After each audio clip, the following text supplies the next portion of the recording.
How does a republic that lasted for 500 years die? It doesn't happen overnight. It dies with the promise of peace. In 44 BC, Julius Caesar was assassinated, plunging Rome into a bloody civil war. Out of this chaos emerged his chosen heir, a clever, underestimated teenager named Octavian. For over a decade, Rome was torn apart by power struggles, most famously between Octavian in the west and his rival, the famous general Mark Antony, who had allied with Queen Cleopatra of Egypt in the east. It was a war of armies but also a war of propaganda. Octavian painted Antony as a slave to a foreign queen, a man who had abandoned his Roman values.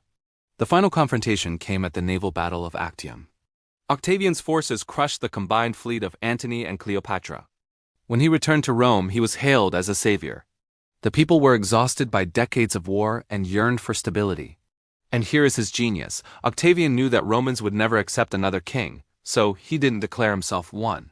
He masterfully created the illusion of restoring the old republic. He gave power back to the Senate in public, while privately concentrating all the real authority, the army, the treasury, the political offices in his own hands.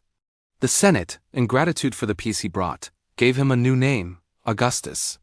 He became Rome's first emperor, the absolute ruler of a new Roman empire. He killed the republic not with a sword, but with a promise of peace and stability.